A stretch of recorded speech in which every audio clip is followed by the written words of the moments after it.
Assalamualaikum warahmatullahi wabarakatuh. Saya Fania Dava Yusria, Daulay NIM 0101211016 akan mempresentasikan tugas saya yang mata kuliah tafsir tematik, yaitu pengantar metode hadis maudhu'i.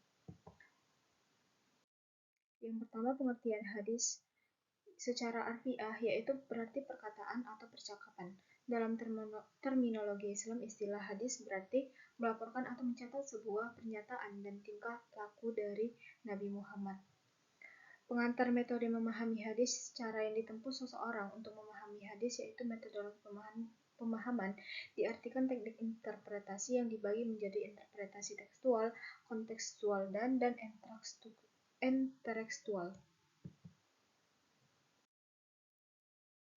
Prinsip-prinsip metodologi memahami hadis. Yang pertama, tidak terburu-buru menolak hadis yang dianggap bertentangan dengan akal sebelum melakukan penelitian yang mendalam. Yang kedua, memahami hadis secara tematik sehingga memperoleh gambaran utuh mengenai tema yang dikaji. Selanjutnya, metode maudhu'i menurut terminologi ialah mengumpulkan hadis-hadis yang terpecah dalam kitab-kitab hadis yang terkait dengan topik tertentu, kemudian disusun dengan sebab-sebab munculnya atau pemahaman dengan penjelasannya dan pengkajian dalam masalah tertentu.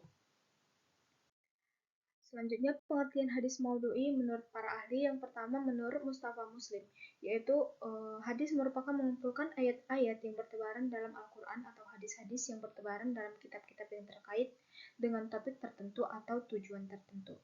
Menurut Al-Farmawi, yaitu hadis mengumpulkan hadis yang terkait dengan satu topik atau satu tujuan, kemudian disusun dengan asbab al-wurud dan pemahamannya yang disertai penjelasan, pengungkapan, dan penafsiran tentang masalah tertentu. Yang ketiga, menurut Arifuddin Ahmad, pensyarahan atau pengkajian hadis berdasarkan tema yang dipermasalahkan. Selanjutnya, ciri-ciri metode maudhu'i. Yang pertama, menghimpun hadis-hadis yang membicarakan satu topik tertentu atau permasalahan tertentu. Yang kedua, memahami makna-makna dari masing-masing hadis. Yang ketiga, memahami hadis secara komprehensif dengan menggunakan pendekatan tematik. Selanjutnya, yaitu unsur-unsur metode tematik ada 4. Yang pertama, menentukan topik atau judul yang akan dikaji. Yang kedua, mengumpulkan hadis-hadis yang terkait dengan topik yang telah ditentukan. Yang ketiga, melakukan pensyarahan atau pengkajian sesuai dengan tema.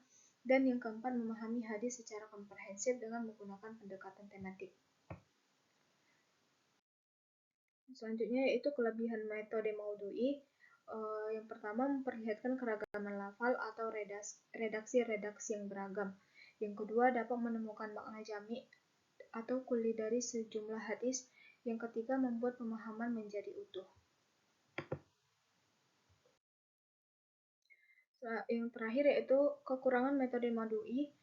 Metode ini mengambil satu kasus di dalam satu hadis atau lebih yang mengandung berbagai permasalahan, membatasi hadis dengan adanya penetapan judul di dalam pemahaman hadis, maka dengan sendirinya berarti membuat suatu permasalahan menjadi terbatas. Itu saja yang dapat saya jelaskan dari materi ini. Kurang dan lebihnya saya mohon maaf. Assalamualaikum warahmatullahi wabarakatuh.